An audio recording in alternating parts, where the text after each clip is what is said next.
صلی اللہ علی محمد صلی اللہ علیہ وسلم۔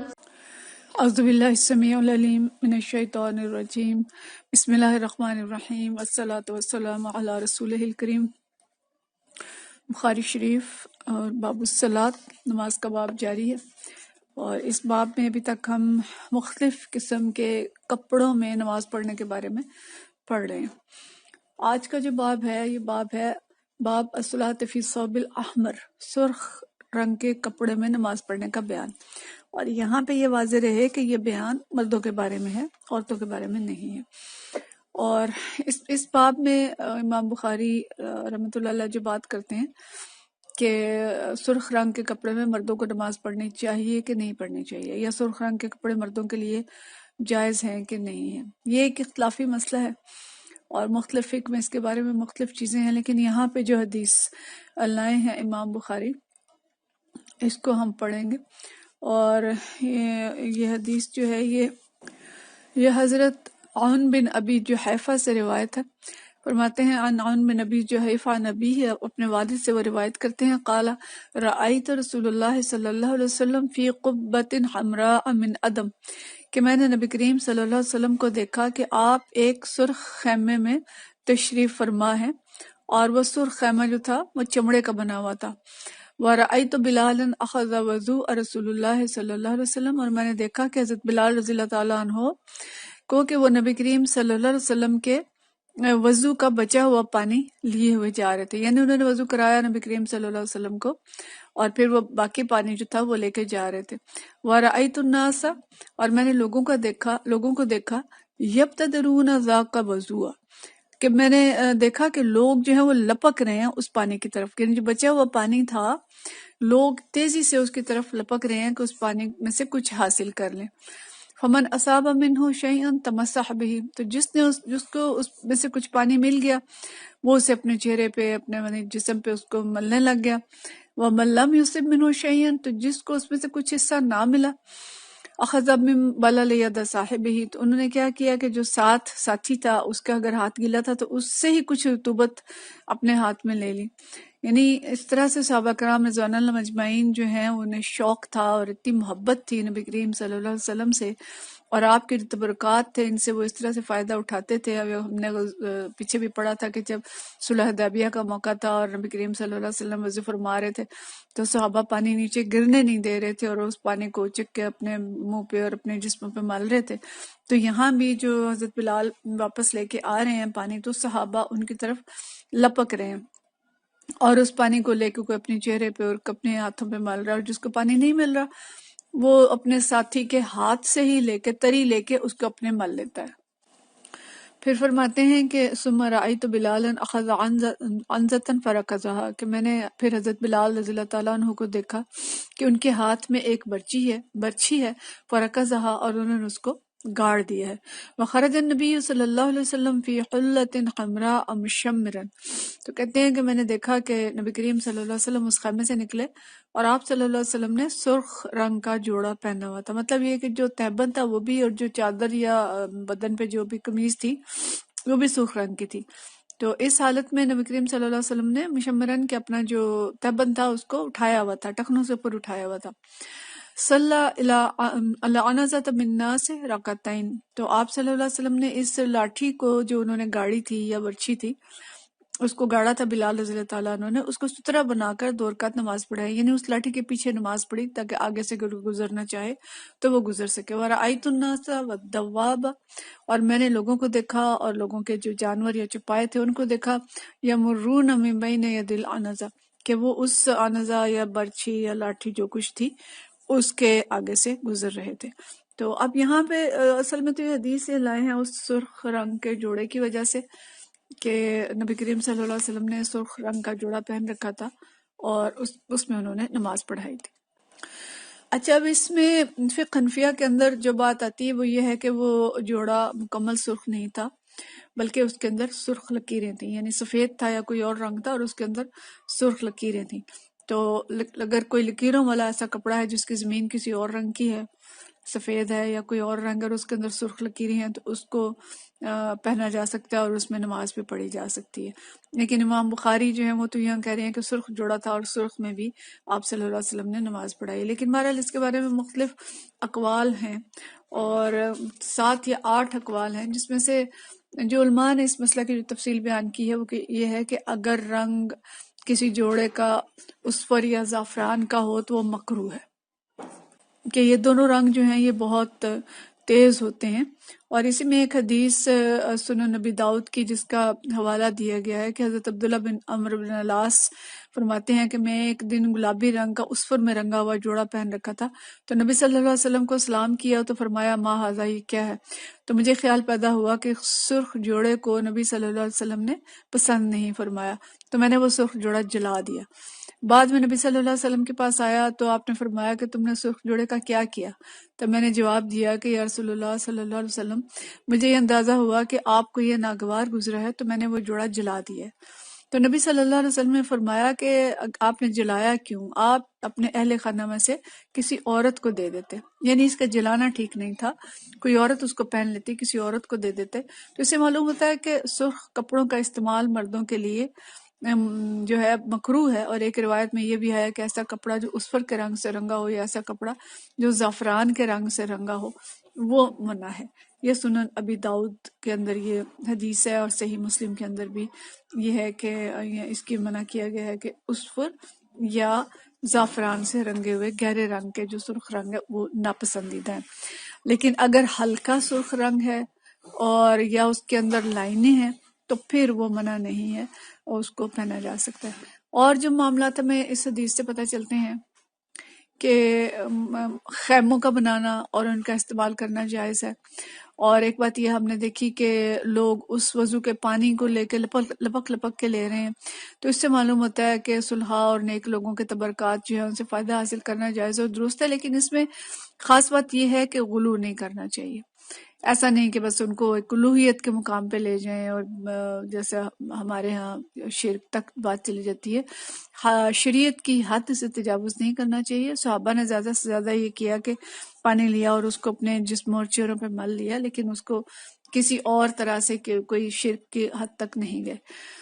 اور پھر یہ کہ اگر ایسی کھلی جگہ پہ نماز ادا کر رہے ہیں جہاں پہ کوئی سامنے دیوار یا کوئی چیز نہیں ہے اور لوگوں کی گزرگاہ بھی ہے، یا گھر کے اندر بھی بعض اوقات ایسا ہوتا ہے کہ دروازے کے سامنے نماز شروع کر دیتے ہیں یا برآمدے میں یا لاؤنج کے اندر، تو ایسی جگہ پہ ضرور ہی سامنے کوئی سترا یا کوئی چیز رکھ لینی چاہیے تاکہ وہاں سے اگر کوئی گزر رہا ہے تو نماز خراب نہ ہو. تو سترا اگر رکھ دیا گیا ہے آگے کوئی چیز جو تقریباً 1 ہاتھ اونچی ہو، 1 ہاتھ یا 1.25 ہاتھ کا اس میں ہوتا ہے، اگر اتنی اونچی چیز ہے تو اس کے آگے سے گزرا جا سکتا ہے، اور اس کے علاوہ جو ہے وہ نمازی کے آگے نہیں گزرنا چاہیے. اور پھر ایک بات جو ہمیں پتہ چل رہی ہے کہ دوران سفر نماز میں قصر کرنا جائز ہے، بلکہ یہی افضل ہے، کیونکہ نبی کریم صلی اللہ علیہ وسلم نے نماز جو ہے وہ 2 رکعت پڑھائی تھی. آپ سفر میں تھے اور آپ نے 2 رکعت نماز پڑھائی تھی. تو اس لیے سب علماء یہ بھی مسئلہ نکالتے ہیں کہ سفر کے دوران نماز کو قصر کرنا مسنون ہے، بلکہ یہی افضل ہے اور نماز قصر کرنی چاہیے.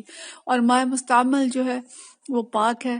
اگر پانی جو وضو کا یا اس طرح کا مطلب غسل کا، ہم پیچھے تفصیل اس کی پوری پڑھ چکے ہیں، اگر وہ پانی اس میں ایسی چھینٹیں نہیں پڑیں یا کوئی ناپاک چیز اس کو نہیں لگی تو دوبارہ استعمال کیا جا سکتا ہے، خاص طور پر ان علاقوں میں جہاں پہ پانی کی کمی ہوتی ہے.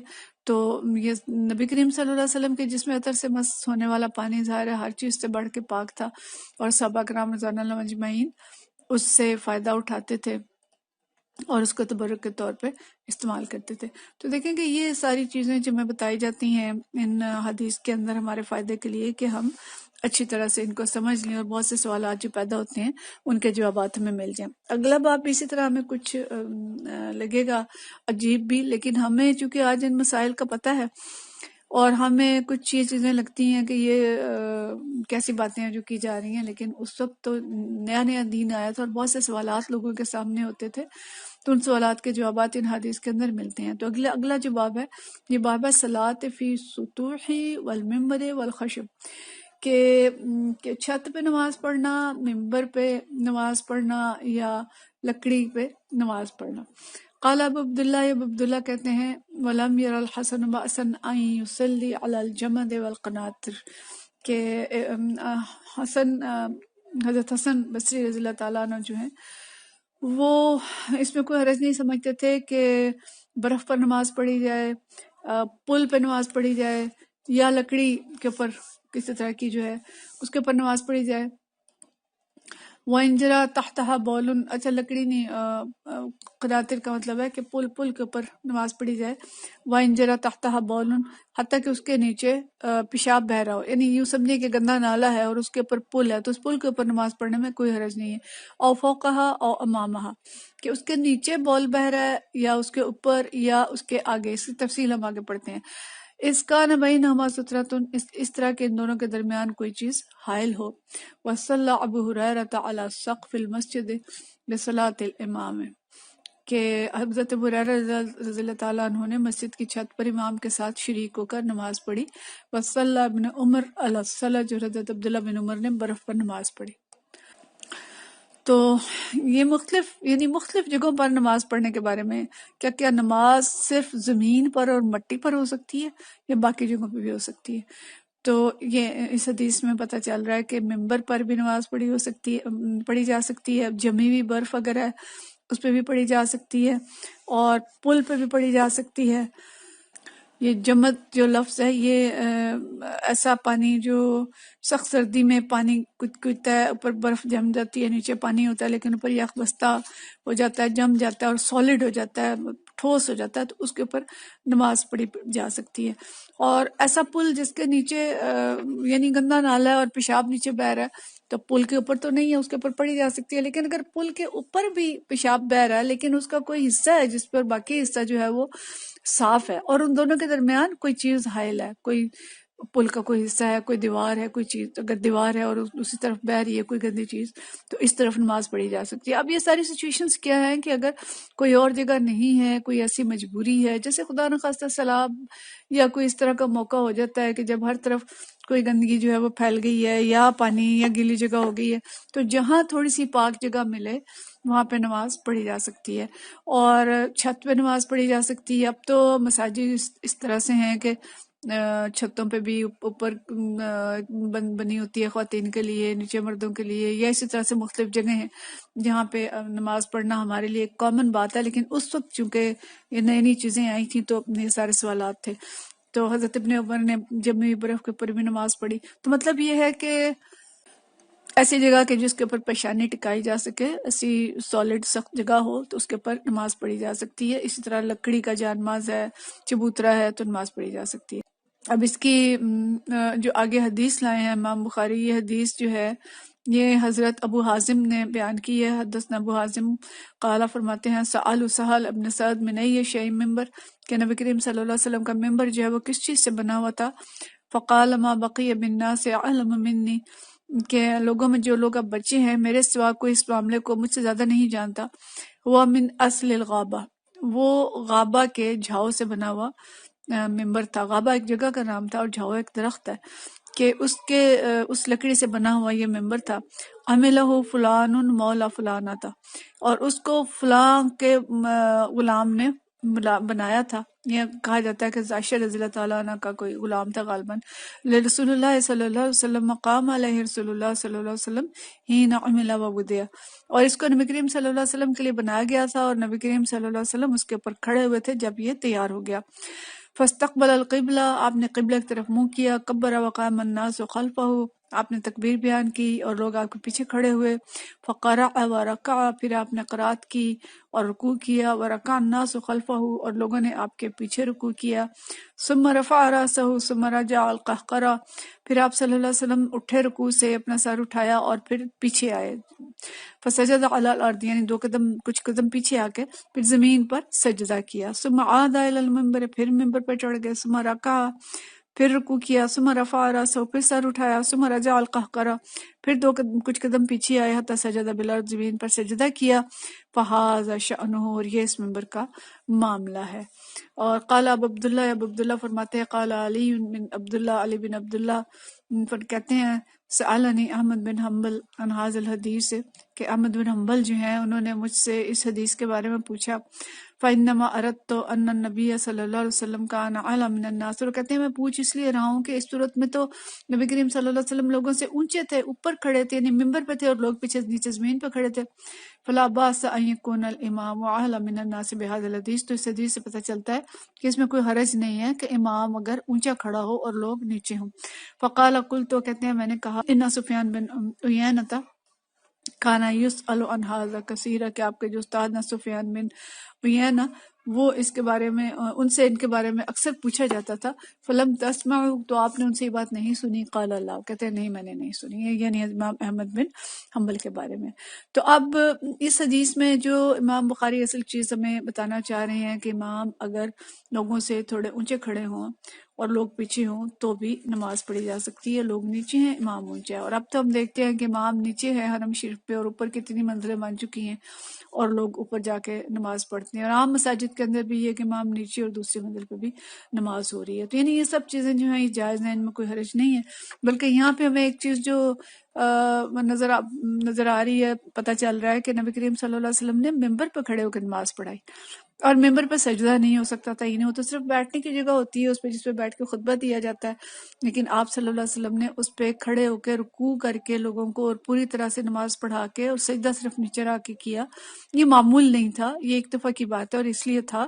اور آپ نے فرمایا کہ میں نے ایسا اس لیے کیا ہے کہ ممبر پہ چڑھ کے اس لیے نماز پڑھائی ہے کہ تمہیں معلوم ہو کہ نماز کس طرح پڑھی جا سکتی ہے. یہ اگلی ایک اور حدیث کے اندر یہ تشریح آئی ہے. تو یہ بھی ہمیں پتہ چلتا ہے کہ نماز میں ایک دو قدم مجبوری کے تحت اگر چلنا پڑے تو اس سے نماز خراب نہیں ہوتی.